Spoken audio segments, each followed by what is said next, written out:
Assalamualaikum warahmatullahi wabarakatuh. Waalaikumsalam warahmatullahi wabarakatuh. Nah, untuk mulai pada pembelajaran pada pagi hari ini, marilah kita berdoa bersama-sama. Silakan salah satu pemimpin doa. Putri, silakan. Sebelum kita memulai pembelajaran pada pagi hari ini, mari kita berdoa terlebih dahulu. Berdoa dimulai. Selesai. Iya, alhamdulillah. Di sini hari ini ada yang tidak masuk? Tidak Tidak ada ya, alhamdulillah tidak ada. Marilah kita bernyanyi terlebih dahulu untuk menambah rasa semangat kita pada pembelajaran pada pagi hari ini. Agar kita lebih semangat lagi, kita akan menyanyikan lagu daerah, yaitu daerah yang berasal dari daerah kita masing-masing, yaitu kita berasal dari Jawa Tengah. Kita akan menyanyikan lagu Leriler. Ada yang pernah dengar lagu Leriler? Pernah, Pak. Pernah ya, semuanya pernah ya. Oke, silakan Dek Dinda memimpin di sini untuk menyanyikan lagu Leriler. Baik teman-teman, kita akan menyanyikan lagu Leriler ya. 1, 2, 3. Leriler, leriler, tanju lewo sumiler, tak ijo royo royo, tak senggo penganten anyar. Saangon, kenek no primbing kuwi, lunyo lunyo kenek no kamu berkuda dadi. Yeay. Terima kasih, silakan Dek Dinda kembali ke tempat duduknya. Oke, kita tadi sudah menyanyikan lagu daerah Jawa Tengah, yaitu Leriler. Lagu daerah Leriler merupakan salah satu contoh dari keberagaman dan contoh keragaman budaya yang ada di Jawa Tengah. Selain lagu, terdapat juga cerita-cerita rakyat yang berkembang yang ada di masyarakat di Jawa Tengah. Kemudian dari anak-anak sendiri, dari adik-adik sendiri, pernahkah kalian mendengar cerita rakyat atau cerita imajinasi yang ada di daerah kalian? Salah satu bisa memberikan contoh mungkin? Saya, Pak. Oh iya, boleh, silakan Dek Dinda, silakan. Kalau dari daerah saya Rawapening, Pak. Oh iya, benar ya, dari Rawapening itu bisa jadi contoh cerita rakyat atau cerita imajinasi seperti itu. Oke, tujuan pelajaran kita pada pagi hari ini adalah kita akan membahas dan menganalisis tentang teks cerita imajinasi. Dan kemudian setelah kita membahasnya, kita nanti akan berdiskusi secara kelompok. Selalu kita akan melakukan presentasi bersama. Seperti itu ya. Iya. Oke, tadi kan ada yang belum dan ada yang sudah tentang cerita Rawapening. Karena kan tadi sudah disebutkan dari Bunda ya. Nah, di sini Bapak akan menggambarkan contoh dari cerita Rawapening. Nah, di balik dari cerita Rawapening ini terdapat sebuah kisah yang berkembang di masyarakat, yaitu cerita fiktif, cerita yang bersifat imajinatif seperti itu. Nah, karena kita akan masuk pada materi teks cerita imajinatif. Kita tadi sudah melihat gambaran tentang cerita rakyat atau cerita imajinasi ya. Nanti kita sudah membahas tentang Rawapening yang sudah disebutkan oleh Dek Dinda. Sekarang tentunya kalian sudah mempelajari kan, sudah mencari referensi tentang teks cerita imajinasi, karena kita pertemuan sebelumnya sudah saya sampaikan kan, kita bawakan masuk pada materi ini.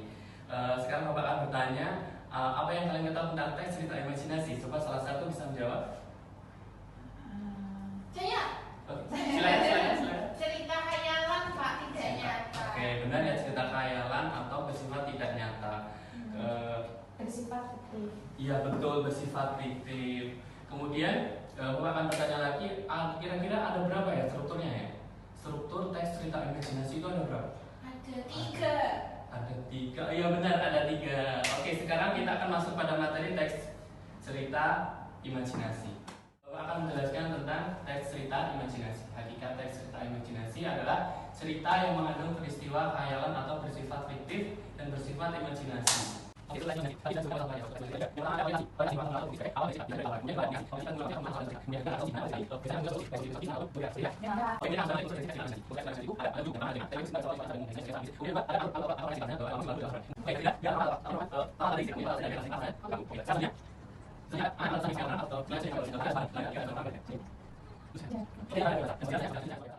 Oke, sebelumnya tadi kita sudah membahas tentang unsur intrinsik dan juga struktur teks cerita imajinasi. Sekarang kita akan menonton sebuah tayangan tentang contoh teks cerita imajinasi tentang asal usul Rawapening ya. Nah, nanti kalian akan membahas bersama dengan kelompok kalian untuk menganalisis dari unsur intrinsik dan juga struktur teks imajinasi. Seperti itu ya. Sekarang kita akan menontonnya terlebih dahulu. Oke.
kita tadi sudah melihat tayangan tentang cerita imajinasi ya, tentang rawa bening. Sekarang Bapak sudah menyiapkan sebuah LK, lembaga kerja, yang nanti kalian akan kerjakan bersama dengan kelompok kalian masing-masing.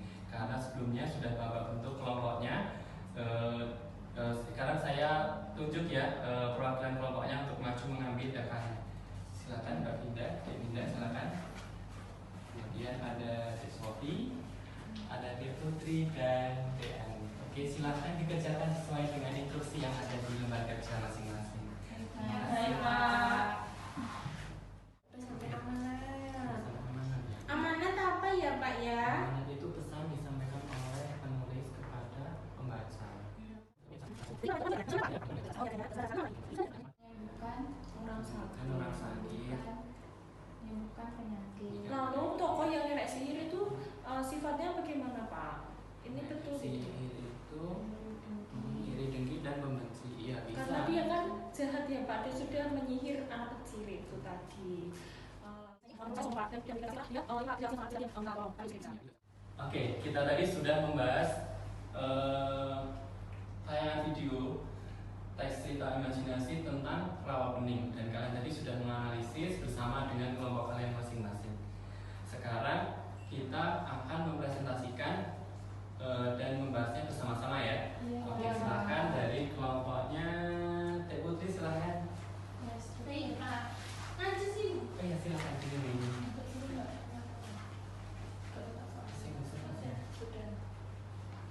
Dari struktur teks dulu ya. Ya, strukturnya ada 3. Ya, Yang betul. pertama orientasi. Orientasi itu dibuktikan pada saat ada anak kecil sebatang kara yang bisa menyembuhkan berbagai penyakit. Iya betul. Yang pertama tadi orientasi berisi tentang Ada anak kecil sebatang kara yang bisa menyembuhkan berbagai penyakit. iya benar. Kemudian yang kedua Terus yang kedua ada komunikasi, ditunjukkan pada saat ada nenek sihir yang iri pada anak tersebut, kemudian nenek sihir itu menghukum anak kecil tersebut dan akhirnya anak tersebut memiliki penyakit hingga badannya bau. iya betul. Yang kedua juga benar tentang komplikasi yang dimunculkan oleh kelompoknya Teh Putri. Kemudian Ada solusi ditunjukkan cara anak kecil yang bertemu dengan nenek tua dan sembuh dengan nenek tua tersebut. Lalu kemudian anak kecil itu merasakan bahwa karena banyaknya orang-orang yang mengusirnya dengan cara merasakan di desa tersebut. Kemudian siapa yang kemudian di tersebut itu dicabut dan akhirnya menjadi kawah dan menentangkan banyak orang. Terus selain itu dia juga bertengkar dengan nenek sihir dan menjadi naga. oke, yang ketiga sebenarnya solusinya bisa Teh Putri. Sebenarnya kita awal dulu Teh Putri. Teman-teman, selanjutnya ada pembahasan tentang unsur intrinsik ya. Nah, unsur intrinsik di cerita imajinasi itu ada 7. Yang satu itu tema, kemudian alur, terus latar, kemudian ada penokohan, sudut pandang, gaya bahasa, dan amanat. Nah, di cerita Rawa Pening tadi, temanya itu tentang kebaikan dan ketabahan. Dalam menghadapi kejahatan ini dibuktikan dengan adanya seorang anak kecil di desa. Dia hidup sebatang kara, kemudian dia memiliki kelebihan untuk menyembuhkan orang sakit seperti itu, hingga akhirnya berkonflik dengan salah satu tokoh di cerita tersebut, yaitu nenek sihir. Kemudian alur dalam Rawa Pening itu yaitu mundur, dibuktikan dengan pemakaian kalimat pada zaman dahulu dalam penceritaannya. Kemudian ketika darat itu disebut desa Semarang, tempat aslinya Rawa Pening. Nah, kemudian tokohnya ada 4, yaitu anak kecil, nenek sihir, nenek tua, sama penduduk desa. Anak kecil memiliki sifat hati, bermenolong, yaitu menyembuhkan penyakit penduduk desa. Kemudian nenek sihir iri dengki, iri dengan anak kecil menolong penduduk desa. Terus di bukunya nenek sihir itu diseti karena penduduk ke anak kecil semua. Terus nenek tua itu hati, nenek tua itu karena menolong anak kecil itu nenek sihir. Penduduk desa itu sombong. Ketika dia anak kecil memiliki penyakit kulit dan bau, dia menolong mereka kecil dan musuhnya gitu. Kemudian ada sudut pandang dalam cerita Rawa Pening itu yaitu menggunakan sudut pandang orang 3 seperti tahu. Kemudian ada bahasa yang digunakan dalam cerita Rawa Pening itu bahasa emotif, yaitu memberikan emosi pembicara. Kemudian terakhir ada amanatnya dari cerita Rawa Pening, kita tidak boleh sombong, kita sebagai orang lain dan menolong sesama. Oke, terima kasih atas kelompok yang di kelompok ini. Apa yang sudah tadi sudah bersama yang tema mana kalau tanda kelompok-kelompok sesuai. Oke, kita awal dulu pada kelompok yang ini. Oke, pada pertemuan hari ini kita sudah banyak belajar tentang apa itu hakikat teks cerita imajinasi. Kemudian kita sudah belajar tentang struktur teks imajinasi yang ada 3, yaitu orientasi, komunikasi, dan resolusi. Yang kedua, kita juga sudah belajar tentang unsur-unsur teks cerita imajinasi yang terdiri dari 7. Ada tema, alur, amanat, plot, seperti itu ya. Nanti dipelajari lagi. Kemudian pada pertemuan selanjutnya kita akan membahas tentang menulis teks cerita imajinasi. Silakan dipelajari lagi, dipahami lagi. Kemudian untuk mengakhiri pada pertemuan pada hari ini, marilah kita berdoa bersama-sama. Silakan kepada Dek Putri untuk memimpin berdoa. Sebelum kita menutup siang hari ini mari kita berdoa terlebih dahulu. Berdoa dimulai.